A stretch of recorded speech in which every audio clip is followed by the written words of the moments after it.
Assalamualaikum warahmatullahi wabarakatuh. Bismillahirrahmanirrahim. Alhamdulillahirabbil alamin. Amma ba'du. Pemirsa kaum muslimin dimanapun berada, kali ini kita akan melanjutkan apa yang sudah kita bahas pada part pertama, masih dalam pembahasan tentang bagaimana kita menyikapi COVID-19. Namun kali ini tema kita lebih pada kita kilas balik ke sejarah peradaban Islam. Kaifa mauqifu al-muslimin fi muwajahatil waba'i at-ta'un. Bagaimana sikap umat Islam dalam percaturan sejarah dalam menghadapi, dalam bersikap terkait dengan wabah yang mereka hadapi, yaitu wabah ta'un. Dan nanti kita akan coba untuk mengkorelasikan, mengkaitkan dengan apa yang kita alami pada saat ini, yaitu COVID-19. Baiklah, mari kita awali dengan al-mauqif al-awwal. Nanti secara garis besar ada dua sikap umat Islam dalam menghadapi wabah. Yang pertama, at-tafarruq atau at-taba'ud al-ijtima'i atau i'tizal nas, yang kita terjemahkan hari ini itu social distancing dan physical distancing. Nah, di antara umat Islam yang menyikapi wabah ta'un dengan sikap untuk melakukan social distancing, pertama, ketika umat Islam yang ada di Tunisia dan sebagian besar masyarakat Tunisia yang ada pada tahun 395 Hijriah, di mana pada saat itu ta'un telah mewabah secara meluas ke negara Tunisia. Fatasabbab fi shiddatin 'azimatin, sehingga itu sangat berdampak luar biasa terhadap kehidupan umat Islam khususnya di Tunisia, sehingga waghallatil al-as'ar, perekonomian yang ada di sana begitu sangat lumpuh, wa adamul quwwat, kekuatan sosial yang ada di sana juga sangat lumpuh, wa halaka fihi aktsarun nas min ghaniyyin wa muhtajin. Wabah ta'un yang terjadi pada saat itu menelan begitu banyak sekali korban, tidak peduli ghaniyyin wa muhtaj, baik itu dari kalangan orang konglomerat maupun dari kalangan jelata. Fala tara mutasarrifan illa fi ilajin aw iyadati maridin. Pada saat itu tidak ada hilir mudik manusia kecuali satu, ada orang yang menjenguk saudaranya yang sudah sakit, itu pun sangat terbatas. Atau ilajin, tenaga medis yang hilir mudik mengurusi orang-orang sakit. Akhidan fi jihaz mayyitin, atau pada saat itu hilir mudik manusia hanya untuk mempersiapkan peralatan jenazah atas korban ta'un yang terjadi pada saat itu. Dan yang perlu digarisbawahi, wa khallatil masajid, masjid-masjid di Tunisia, wabil khusus di Madinatil Khairawan, itu sangat sepi sunyi.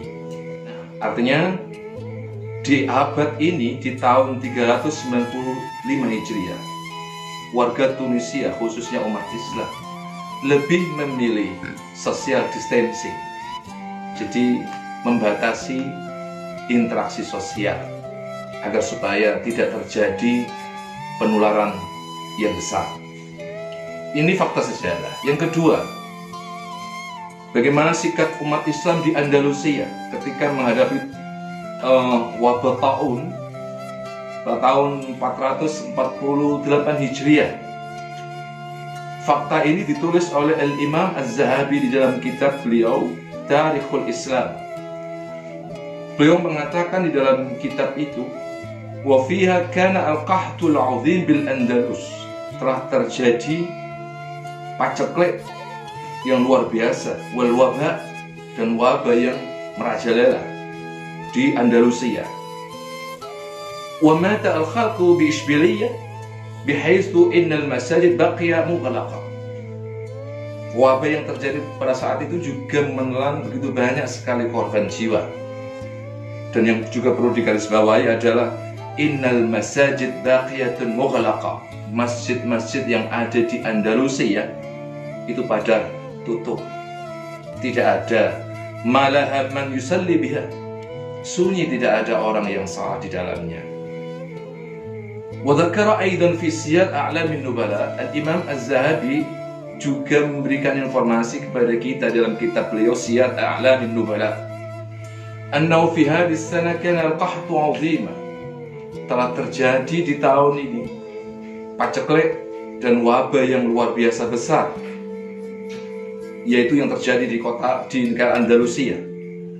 Wa ma'uhida qahtun wala waba'un mithlahu bi Qurtuba. Kata beliau, belum pernah terjadi wabah dan paceklik yang sebesar itu di Cordoba pada saat itu. Hatta baqiyat al-masajid mughlaqa bila musallin. Saksi sejarah menyebutkan bahwa pada saat itu masjid-masjid yang ada di Cordoba, yang ada di Andalusia, mughlaqa, tertutup bila musallin, tidak ada orang yang salat pada saat itu. Sehingga kemudian beliau, Imam Az-Zahabi, sumya amul ju'i al-kabir. Tahun itu disebut dengan tahun al-ju' al-kabir, kelaparan yang besar.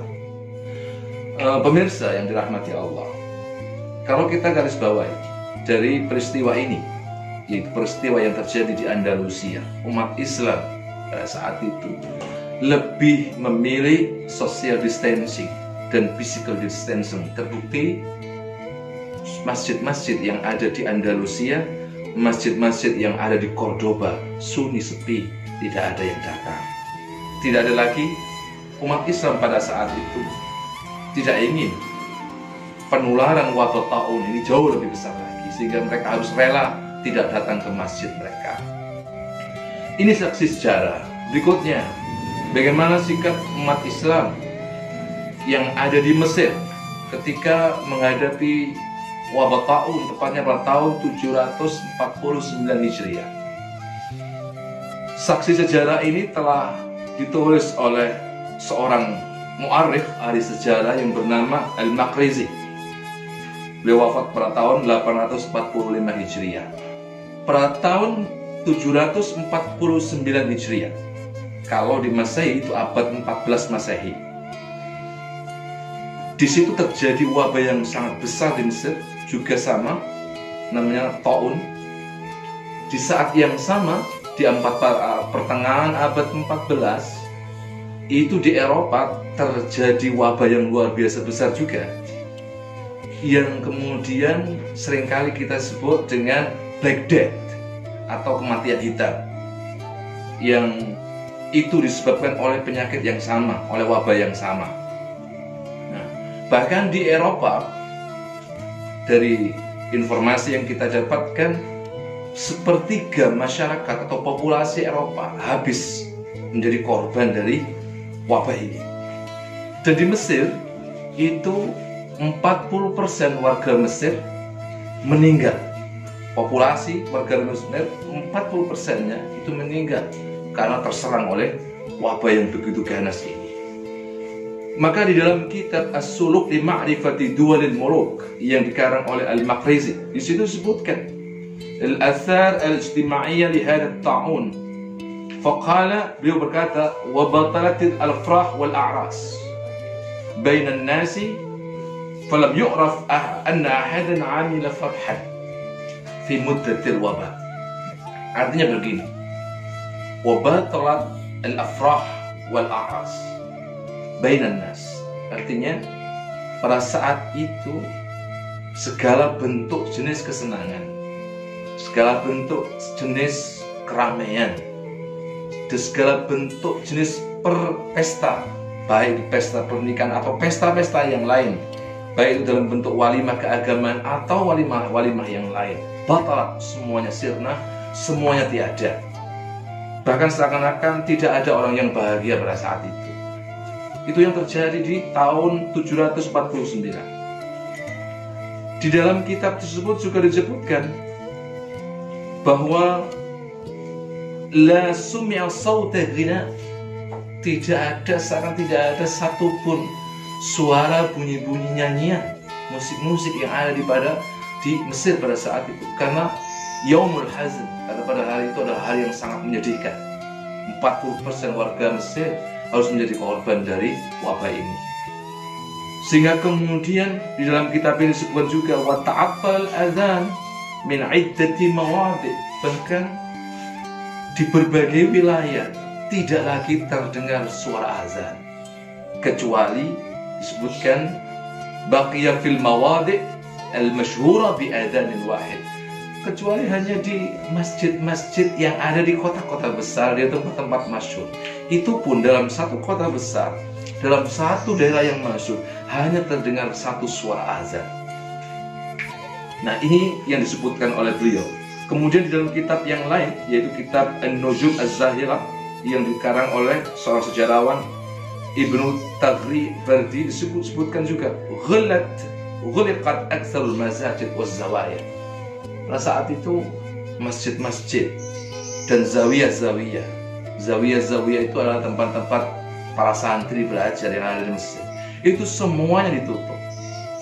Kalau kita lihat hari ini di Indonesia, para kiai pada memulangkan santrinya, para guru pada meliburkan siswanya, para dosen pada meliburkan mahasiswanya, para ustadz meliburkan taklimnya, para guru TPQ meliburkan santri-santrinya. Hampir semua pendidikan yang ada di negeri kita dan dunia pada umumnya secara kontak langsung seakan-akan sudah lumpuh. Kaum muslimin rahimakumullah, itu yang terjadi di abad silam.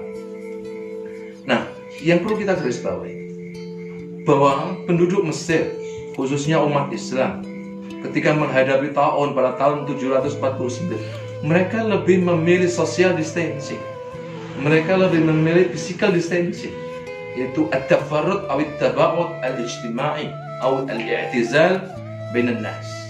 Nah, ini yang dilakukan oleh mereka. Terbukti zawiyah-zawiyah, tempat-tempat pendidikan, masjid-masjid ghuliqat, sunyi, sepi, tanpa penghuni. Bukan berarti umat Islam pada saat itu tidak mau datang ke masjid, tidak.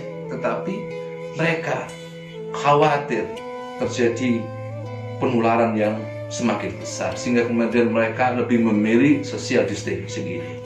Kaum muslimin rahimakumullah, yang terakhir ini ingin kami sampaikan, sebenarnya masih banyak lagi data yang begitu besar yang kita dapatkan dari sejarah.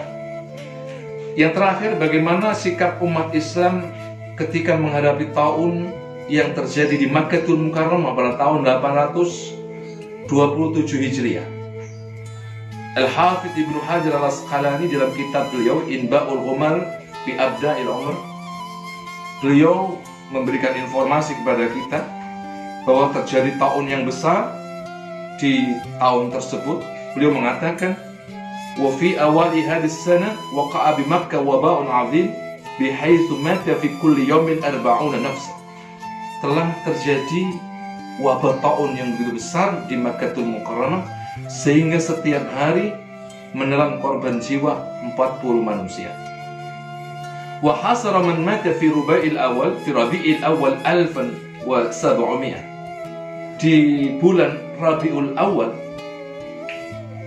penyakit ini, wabah ini menelan korban jiwa hingga mencapai angka 17.000 jiwa. Nah, kemudian wa yuqalu inna imam al-maqam, yani maqam Ibrahim wa kana atba'ul mazhab asy-Syafi'i yuqimuna 'inda salawatihim. Pada saat itu di abad tersebut, di Mekah itu, di maqam Ibrahim itu masing-masing imam mazhab biasanya standby di situ, karena nanti satu imam mazhab, misalkan ini mazhab imamnya mazhab Syafi'i, nanti dia menjadi imam bagi para makmumnya yang ikut mazhab Syafi'i. Demikian juga mazhab-mazhab yang lain di maqam Ibrahim itu.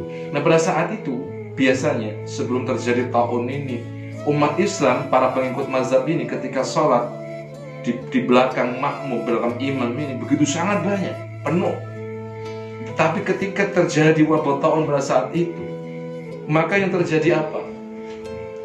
Ketika ada seorang imam masuk ke Makam Ibrahim bertujuan untuk mengimami para makmum yang ada di belakangnya. Pada saat itu tiadalah makmum yang ada kecuali hanya 2 makmum. Padahal kita tahu bagaimana hiril mudi orang yang ada di sekitar Ka'bah. Pada saat itu saksi sejarah menyebutkan, yang disebutkan oleh Ibnu Hajar al-Asqalani, hanya dua makmum yang ikut sholat.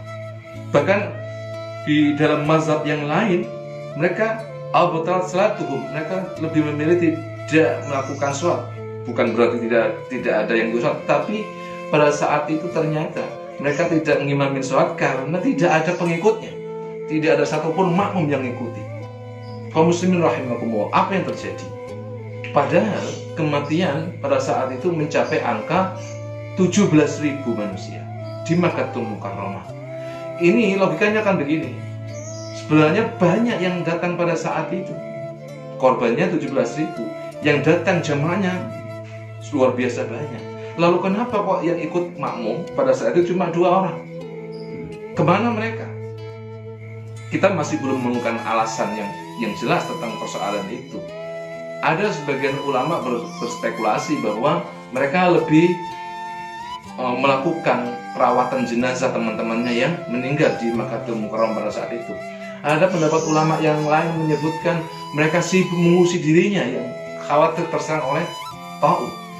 Pendapat yang lain yang paling kuat adalah jamaah haji yang ada pada saat itu lebih memilih social distancing, lebih memilih physical distancing. Kenapa? Karena takut tertular wabah taun yang ada di daerah Makkahul Mukarramah. Kaum muslimin rahimakumullah, sudah bisa kita tebak bahwa apa yang bisa dilakukan oleh umat Islam pada saat itu di Makkahul Mukarramah sebagai salah satu tempat yang paling mulia di muka bumi ini, rujukan bagi umat Islam sedunia. Mereka pada saat itu lebih memilih social distancing dan physical distancing dalam menghadapi wabah yang ganas. Nah, ini sikap umat Islam yang pertama. Dalam menghadapi wabah, mereka lebih memilih physical distancing dan social distancing. Karena itu juga disyariatkan di dalam agama kita agar supaya lebih menjaga diri ketika dalam menghadapi wabah. Sekarang sikap umat Islam yang kedua. Jadi kalau tadi yang pertama ada sebagian umat Islam yang lebih memilih social distancing dan physical distancing. Yang kedua ini al-mauqifus tsani, jadi sikap mereka lebih al-ijtima' fil masajid wa ta'abbud fiha. Umat Islam, sebagian umat Islam pada saat itu lebih memilih al-ijtima' fil masjid, berkumpul di dalam masjid-masjid, wa ta'abbud fiha, menjalankan ritual ibadah di dalam masjid-masjid tersebut. Fakta ini kita akan bisa lihat melalui sejarah yang terjadi ketika taun menjalar ke negeri Mesir pada tahun 764. Nah, di dalam kitab yang dikarang oleh Syamsuddin Muhammad ibn Abdurrahman al-Qurshi ad-Damsyiki asy-Syafi'i yang berjudul Syifa'ul Qalbi al-Mahzun fi Bayani ma yata'allaqu bit-ta'un, dalam kitab tersebut kami kutip demikian: anna hadatsa ta'un kabir sana, telah terjadi ta'un yang begitu besar pada tahun 764. Fakana an-nasu bihi ala khairin 'azimin min ihya'il laili wa siyam nahari. Pada saat itu umat Islam lebih memilih ihya'ul lail, menghidupkan waktu-waktu malam dengan menjalankan ritualitas ibadah, wasiyamun nahari, dan puasa di waktu siang, wassadaqati, mereka melakukan aktivitas sedekah, wattaubati, dan bertaubat. Fahajarna, kata pengarang kitab ini, fahajarna al-buyut walazimna al-masajid. Kami lebih memilih untuk hijrah, pindah ke masjid-masjid, walazim, meninggalkan rumah-rumah, menuju ke masjid-masjid. Baik rijaluna wa atfaluna wa nisa'una, baik kalangan laki-laki, perempuan, ataupun anak-anak. Ini sikap yang diambil oleh sebagian umat Islam dalam menghadapi wabah taun. Artinya mereka lebih memilih tinggal di masjid-masjid daripada di rumah-rumah mereka. Ini yang pertama.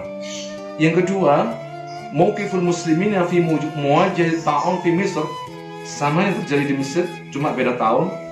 Ini tahun 833 Hijriah.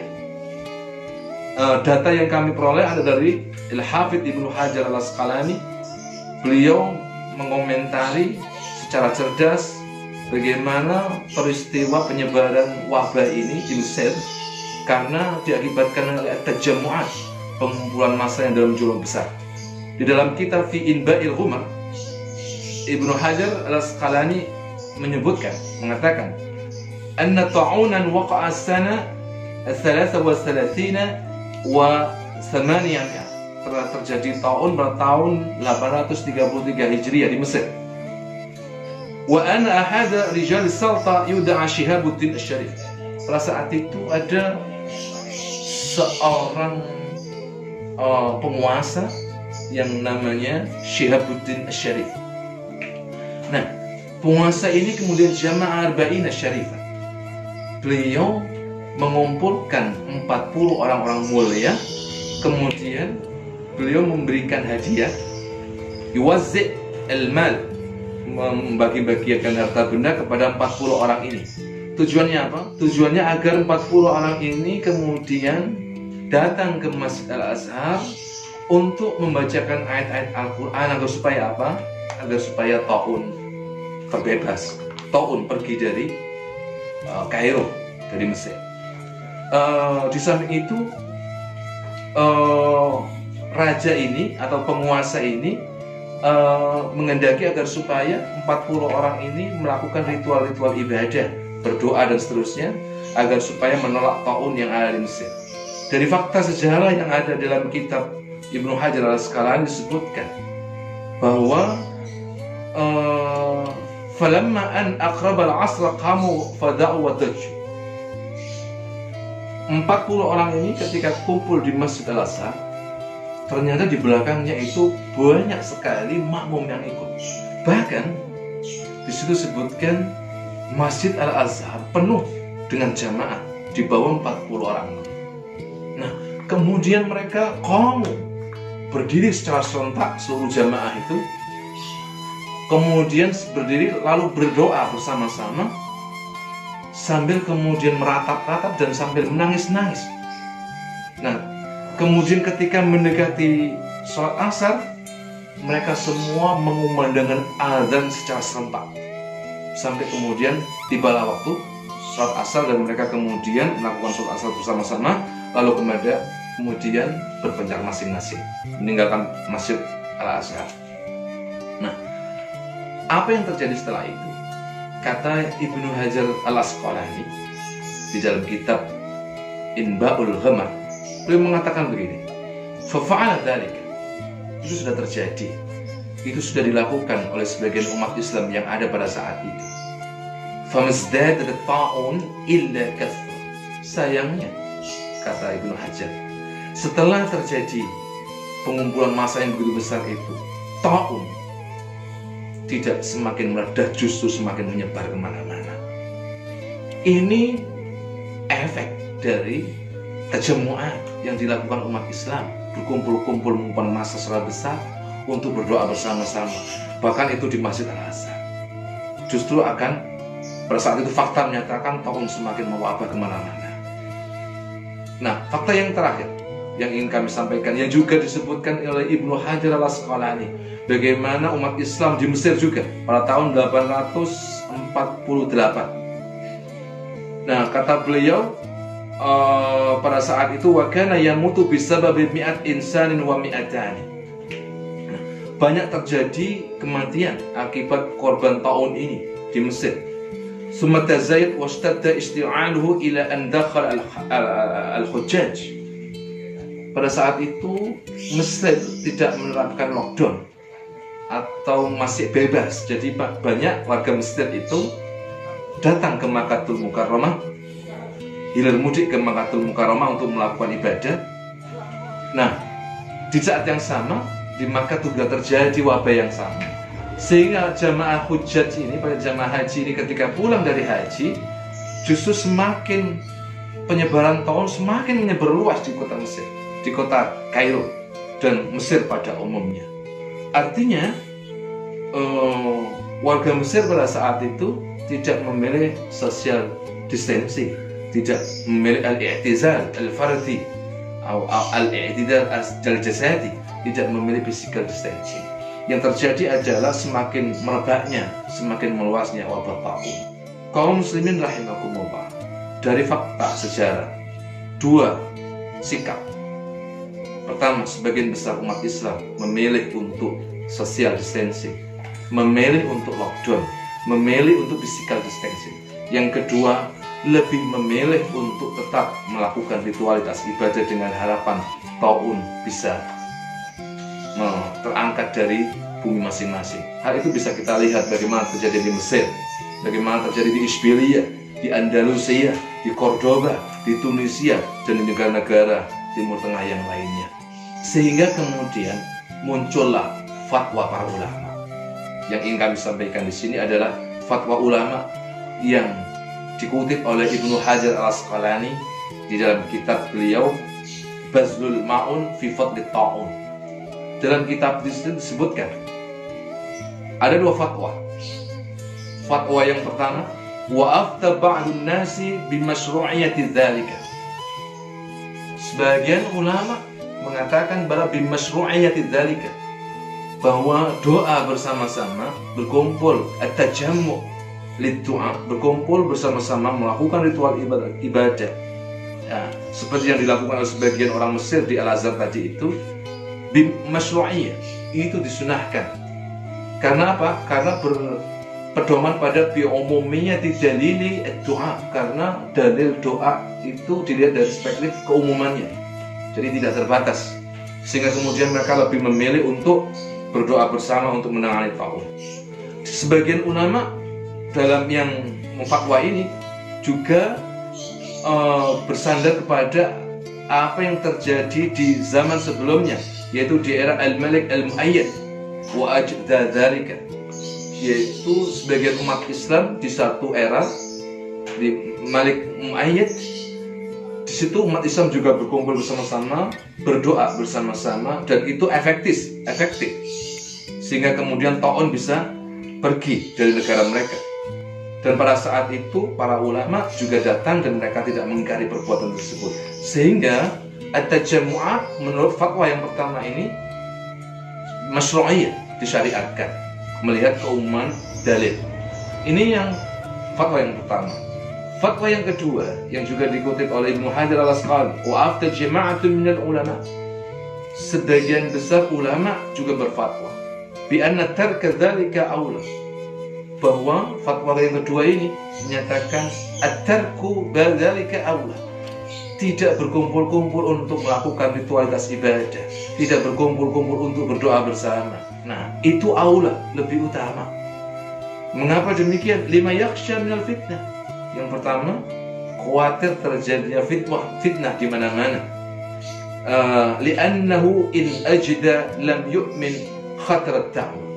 Kalau seandainya, kata Ibnu Hajar lalu fatwa itu, kalau seandainya doa berkumpul bersama-sama itu efektif, mujarab, tetap saja tidak bisa memastikan seseorang tertular atau tidaknya dari wabah tersebut. Bahkan efek lebih besarnya lagi akan tertular.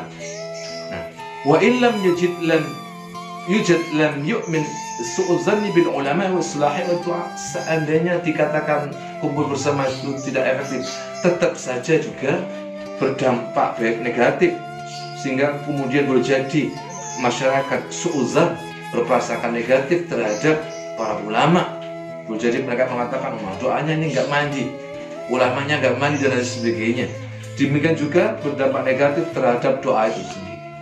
Ini fatwa yang diberikan oleh para ulama.